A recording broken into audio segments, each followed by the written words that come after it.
CTV News at 6 with Joe Perkins. Good evening. Thank you for being here. BC Transit drivers have their foot on the gas as the company looks to put a series of Friday night incidents in the rearview mirror. It was a chaotic Friday night for public transportation, particularly in Sooke, where 3 buses were thrown off route temporarily after 3 separate incidents, the worst involving 7 police cruisers. All 3 incidents happened along Sooke Road. It began around 5 o'clock last night when a bus was rear-ended. All of the passengers on board had to be transported to another bus. Then after 6 o'clock, about an hour later, police responded to another BC Transit bus after a passenger began threatening the driver. RCMP responded and arrested 1 man. The 3rd incident happened just before 10 in the 6100 block of Sooke Road. One of our operators noticed what he believed to be a handgun by one of the passengers in the back of the bus. We are very lucky that we have a communications center that's directly linked to CREST, the emergency response. Police were on scene. 4 people were taken off the bus. Turned out it was a very authentic looking replica handgun. Witnesses say up to 7 police cruisers responded to the scene. Although Sooke is one of BC Transit's busiest areas, BC Transit says it can't recall a night that had so many incidents occur all on one stretch of road. BC Transit is praising its drivers for how they handled the night. Certainly one of the objectives in our safety and training program is to look at your surroundings, both inside and outside the bus. I think this operator demonstrated such a keen awareness of what was happening inside the bus, although you can imagine there's a multitude of things happening in and around the vehicle as well. So keen attention to detail, making sure the safety of the passengers, is his first priority, and just having that direct link with the police. BC Transit says since launching its new communication center last spring, contact with police has improved significantly. BC Transit is now preparing for Monday's Family Day and is reminding passengers that it will be operating at Saturday service levels with no late-night service.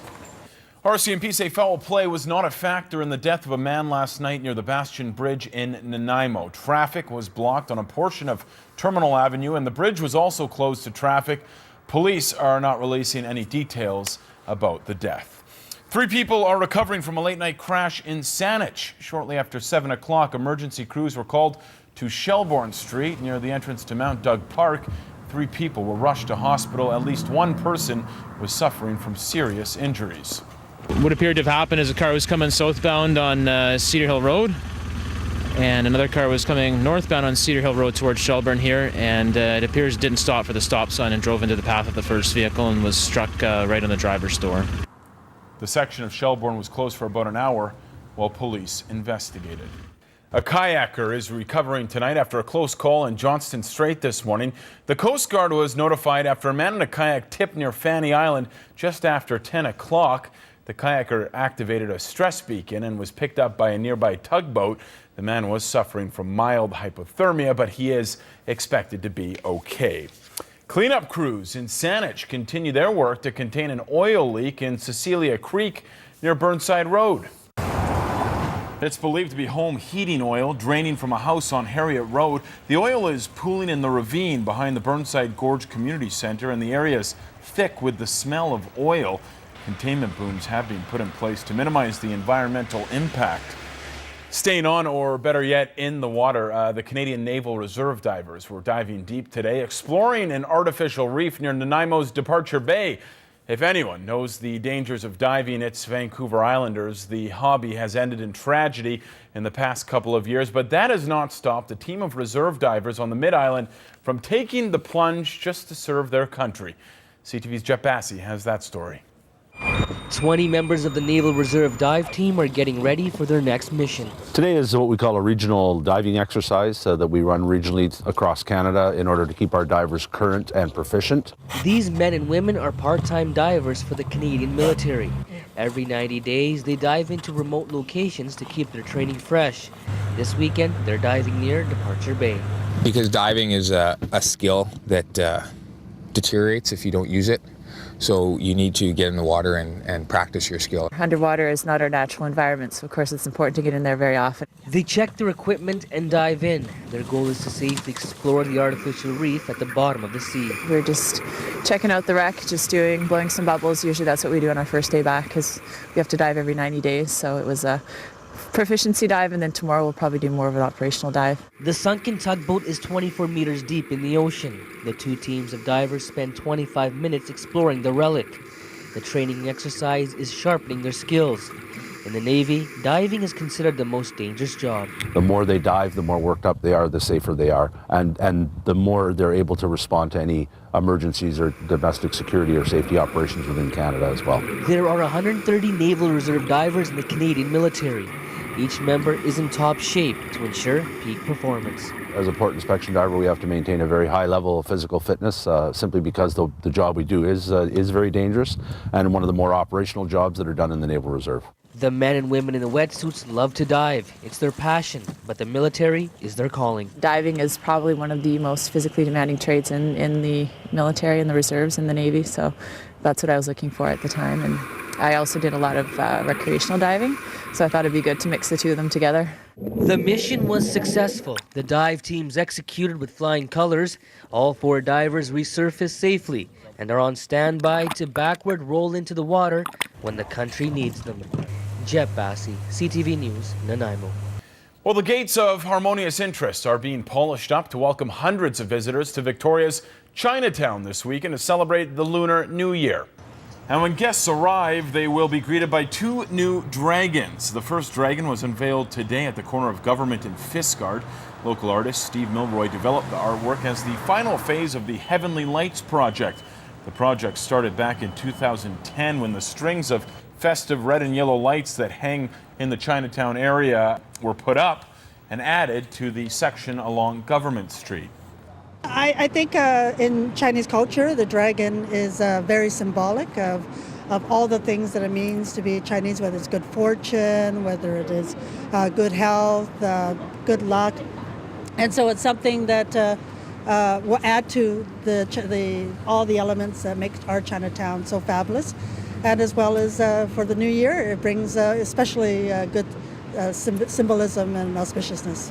The party continues tomorrow. You can catch the first Lion and Dragon dance of the new year tomorrow at noon. It leaves from the Chinese Public School on Fiskard Street in Chinatown. Music fans excited for a big night as the Tenors are back in Victoria. The Canadian quartet is in the midst of a 70-city North American tour with a stop tonight at the Save on Foods Memorial Centre. This afternoon, however, was the performance before the performance.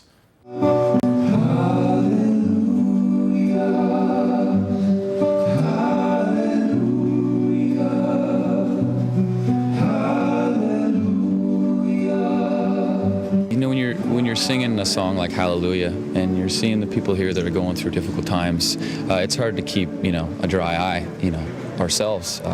It's a beautiful song and there's so many powerful stories. Jubilee. This afternoon, Port McNeil's Clifton Murray, along with Fraser Walters, Victor McAuliffe, and Remigio Pereira, walked into a jam-packed Royal Jubilee Hospital. Patients and staff filled the lobby to take in songs from the Tenors' new album, Lead With Your Heart. 2 of the tenors, including Clifton Murray, say today was a return of sorts to a hospital they know well.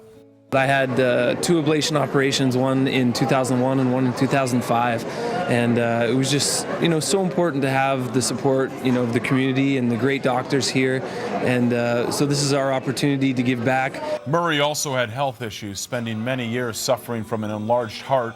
He says he owes the Royal Jubilee for helping him heal and find music. The Tenors say giving back is the least they can do. Music's so powerful, and the Tenors music, it really helped a lot of people through tough times, and I know from experience what it's like to be in the hospital, and just for them to come in, not only to think about us, the kids, people in the hospital, but to come in and sing for them, it means the world for patients. The Tenors perform tonight at the Save on Foods Memorial Centre. That's at 7:30. Tickets are still available for $65 and up and can be purchased at the box office.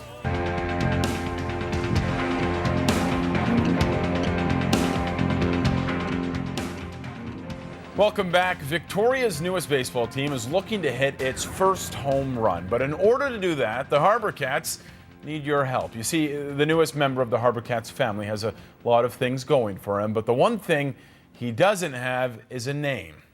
Well, the mascot is going to be very roly-poly, so anything he does would probably be a little side to side or to the front or maybe rolling around a little bit, so it'll kind of be a little... Well, this is Harbourcats General Manager Holly Jones, who is really embracing the team's newest addition. If you haven't seen him yet, the team unveiled the mascot this morning. He is a gray and blue Harbourcat without a name. But the team is hoping you can help out by launching a Name the Mascot contest that will officially begin tomorrow. Now, the Harbourcats know whatever they decide to name their furry friend, he's going to have to get along and play nice with a couple of other well-known mascots. I think Marty the Marmot does such a great job locally of representing the Royals, and of course Rocky with the Shamrock. So he's got to be somebody who can fit in with those two guys and really be fun and playful. So we're looking for names that are innovative and fun, but fitting. You know, it's got to be blank. The Harbourcat. He's got to be something that's fun, again, and approachable and fits in with everybody else locally. Fans are encouraged to email in possible names with an explanation as to why you think your name is best. More information can be found on the Harbourcats website. Holly says her money's on a name that starts with the letter H. Already, Twitter is blowing up with some possibilities, including Henry Harvey and Dinger. What about Pantless Pat the Harbourcat? Well, you know, I think no pants, no problem. Other mascots get away with it all the time, so I don't think that pants should in any way hinder his ability to be a fantastic mascot. So if that ends up being his name, I'm on board. The contest wraps up on February the 24th. There are prizes to be won as well, including season tickets and cash. The team also needs someone to fill the suit and be the team mascot. If you think you have what it takes, stay tuned. In the weeks to come, the team will be posting the job in the next couple of weeks. We will let you know when that happens. The Harbourcats open up their West Coast season on Wednesday, June the 5th.